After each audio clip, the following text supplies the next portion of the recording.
a vós no dia de hoje, diante da tribulação e do desespero que tem abraçado a muitos povos devido ao coronavírus. Hoje trazemos o texto Consolai-vos uns aos outros, texto este que será extraído na primeira epístola aos Tessalonicenses, capítulo 4, versículo 13 a 18.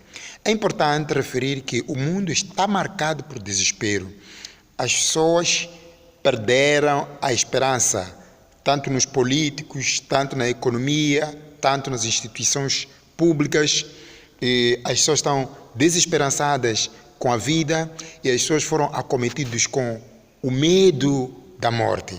E neste mundo apossado de desespero, nós trazemos a palavra através da qual podemos encontrar os fundamentos da nossa esperança que há em Cristo.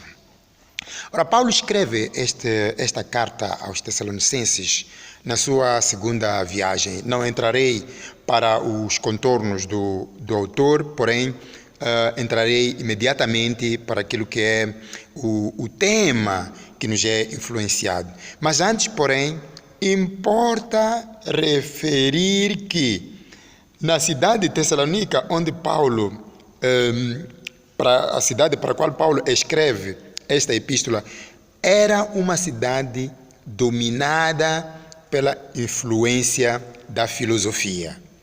E é importante saber que os gregos acreditavam na imortalidade, e é interessante isso. Porém, eles nunca acreditavam na ressurreição. Eles acreditavam que a morte era a forma pela qual a alma saía do corpo que era considerado por eles a sepultura, não é? Então, havia este pensamento do dualismo, e podemos ver no texto de Atos, capítulo 17, 31 e 32, aí melhor perceberemos qual é a opinião dos gregos com relação à ressurreição. Pois para eles, morrer era como libertar o corpo da prisão.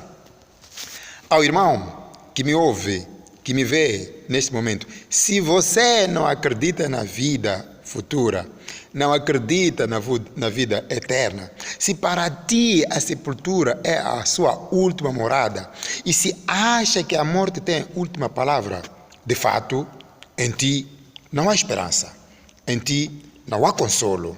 A vida está reservada a uma jornada que começa no nascimento e termina na sepultura. E se assim pensa, então, irmão, tu és infeliz. E importa que você compartilhe este texto que Paulo escreve para animar aquela comunidade cristã que vivia no mundo filosófico, segundo o qual a ressurreição não fazia sentido. E diz Paulo, quando começa no seu versículos 13 da epístola, a primeira epístola aos Tessalonicenses, no seu capítulo 4, versículo 13, diz: não queremos, porém, irmãos, que sejais ignorantes com respeito aos que dormem, para não vos entristecerdes, como os demais que não têm esperança. Ora, Paulo aqui está dizendo, em outras palavras, que uma pessoa que não é cristã não tem esperança, porque esta pessoa não tem o domínio, esta pessoa continua ignorante, conforme Paulo diz aqui no presente versículo que acabamos de ler. Portanto, não tendo esperança, as pessoas serão acometidas pela tristeza. Paulo, dirigindo-se aos cristãos, contrasta esta dura realidade de esperança para os cristãos e tristeza para os incrédulos, colocando aquilo que são os pilares da esperança. Ora, Paulo, quando diz que os que dormem, conforme o texto faz menção, pode-se pensar que Paulo se refere ao sono. Não, é uma metáfora que Paulo usa, mas uma metáfora com um significado profundo. Porque para ele, para Paulo, os cristãos não morrem, eles dormem. Por que dormem? É que quando o indivíduo dorme, ele está em repouso, fim do qual ele desperta, levantará e dará continuidade às atividades do dia a dia. Quem dorme vai acordar.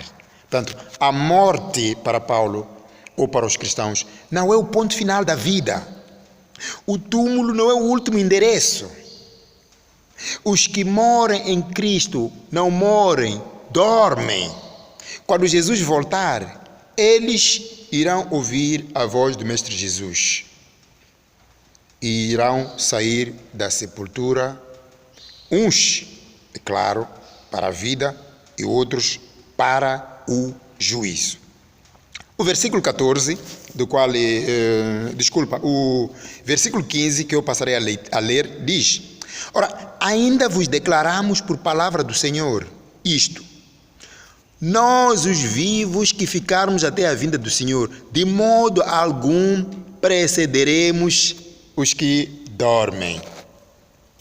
Paulo aqui nos chama a atenção para que não façamos uma conjectura com respeito aos que morreram em Cristo.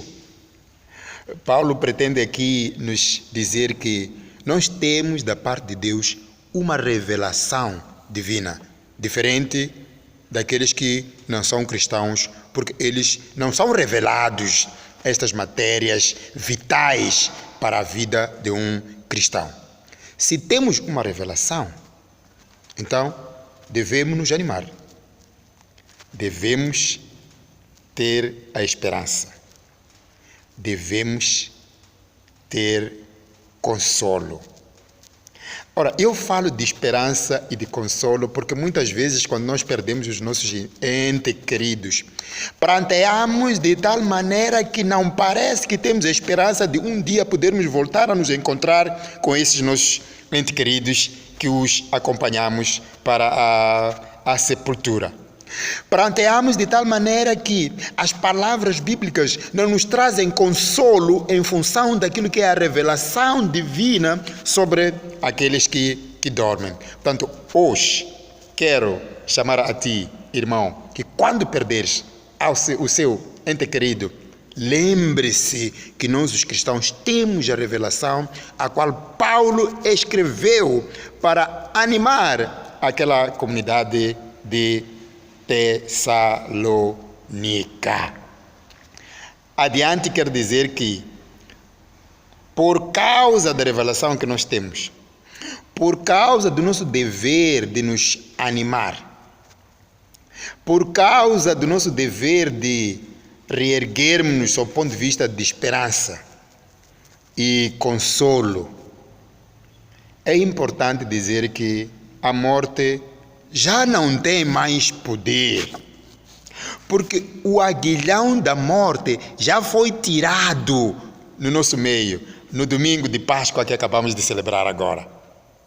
Nós cantamos, nós proclamamos que a morte foi vencida e que Jesus arrancou o aguilhão da morte, de acordo com a primeira epístola aos Coríntios, capítulos 15, 55 e 57. E ao ressurgir dos mortos, Jesus inaugura a imortalidade. Jesus proclama a vitória sobre a morte. Quando diz, a morte foi tragada pela vitória. E isso é revelação de Deus para nós. O segundo pilar que Paulo nos estabelece, que vem após a revelação, é a questão relacionada com a parousia, que é uma das verdades que Paulo traz. O que é isto de parousia? Quando falamos de parousia, é um termo que se refere à segunda vinda de Cristo. Isso podemos ver já no versículos 16 que eu passarei a ler. Diz o texto: porquanto o Senhor mesmo, dada a sua palavra de ordem, ouvida a voz do arcanjo e ressoada a trombeta de Deus, descerá dos céus e os mortos em Cristo ressuscitarão primeiro. Aqui, Paulo transmite-nos aquilo que acontecerá, a ideia daquilo que acontecerá no dia em que Jesus dos céus descer. Dia este que para uns será luz e para outros será trevas. Para uns será o dia mais jubiloso, mais glorioso da história da humanidade. Porém, para outros vai ser o maior dia do seu desespero e a sua maior angústia. Porém, para ti, irmão, para ti, volto a repetir, irmão, mais uma vez, para ti, Jesus voltará. E Ele voltará pessoalmente, Ele voltará inesperadamente, Ele voltará gloriosamente. Jesus voltará e vai colocar seus inimigos debaixo dos seus pés. Querido irmão em Cristo, acabamos de celebrar o dia da Páscoa, o dia em que Jesus venceu o aguilhão da morte, o pecado. Se estás desprovido da culpa do pecado, irmão, creia que Jesus voltará e que nesse dia que Ele voltar, ao soar das trombetas e de toda a sorte de instrumentos musicais, os cristãos serão os primeiros a ressuscitar. E os que estiverem em vida, não é? Estes, ao piscar do olho, serão transformados e estes irão ao encontro do Senhor. Porém, uns irão lá para o juízo e outros irão lá para a perdição. Onde é que te encontras tu, irmão, neste momento? Como se explica que tu, que tens esperança e tens consolo, continuas ainda com medo e não alimentas a tua esperança, não proclamas a palavra para o seu próximo como forma de provar que Jesus voltará? É tempo de você lembrar que Jesus voltará. Jesus voltará gloriosamente. E Jesus, mais uma vez, voltará. E nessa sua volta, vai colocar os seus inimigos debaixo dos seus pés. Que Deus da graça permita que compreendamos que nós que cremos em Jesus Cristo temos a esperança e temos o consolo. Daí que ao perder nossos entes queridos, ao perder nossas economias derivadas pela prevalência do Covid-19, ao perder nossos entes queridos derivados pela prevalência do Covid-19, choremos, pranteemos, mas lembremos que nós em Jesus temos consolo. Amém.